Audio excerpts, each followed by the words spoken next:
बघा विद्यार्थ्यांनो, आज आपल्याला पुढचा घटक घ्यायचा आहे जो आहे कोरिलेटिंग वर्ड्स विथ पिक्चर. म्हणजे चित्र बघून तुम्हाला त्याचा संबंध ओळखायचा आहे, त्याच्यासोबत त्याचा काय संबंध आहे किंवा त्या शब्दाशी काय संबंध आहे तो तुम्हाला ओळखायचा आहे. आणि मी प्रत्येक वेळेस तुम्हाला सांगते, प्रश्न समजला तर घाबरून जायचं नाही, तर ऑप्शन बघायचे.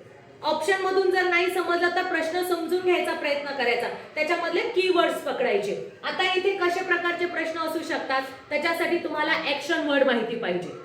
या प्रश्नामध्ये काय काय महत्त्वाचे आहेत? ऍक्शन वर्ड, त्या पिक्चरला काय नाव आहे आणि त्याचे स्पेलिंग, ते जर तुम्हाला परफेक्ट आले तर या प्रश्नाचा 1 मार्क तुम्हाला नक्कीच मिळेल. तर बघा कशा प्रकारचे प्रश्न असतात.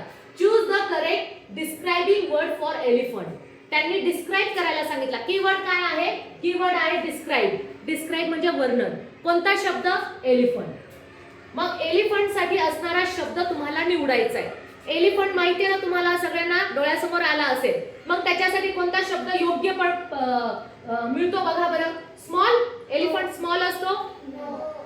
थीन. थीन म्हणजे पातळ. थीन म्हणजे बारीक. एलिफंट बारीक नाही. बिग. एलिफंट बिग असतो, मोठा असतो. म्हणजे मग आपला हा पर्याय त्याच्यासाठी बरोबर जुळतो. राऊंड. एलिफंट काय गोल असतो? नाही. मग समजलं, डिस्क्राइब म्हणजे जो शब्द दिलेला आहे त्या शब्दाला जुळणारा शब्द तुम्हाला शोधायचा आहे. पुढचा प्रश्न कसा?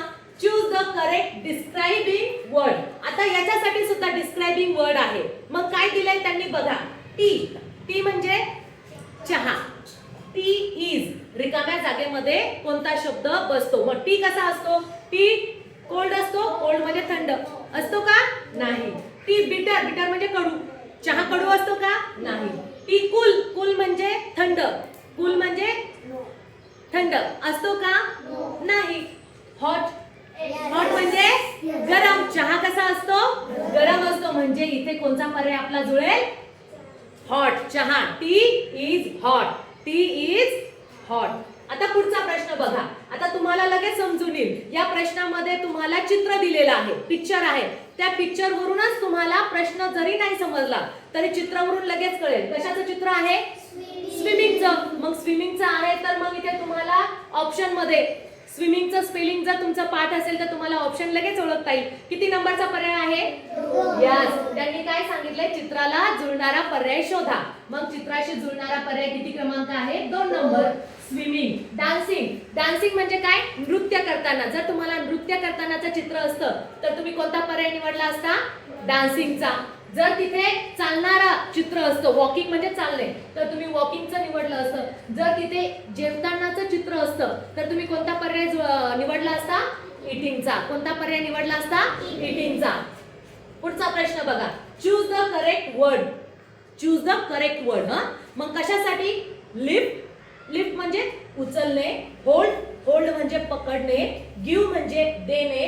पुश म्हणजे ढकलणे. मग या सगळ्या क्रिया कशाने करतात? कानाने, डोळ्यांनी, नाकांनी की हाताने?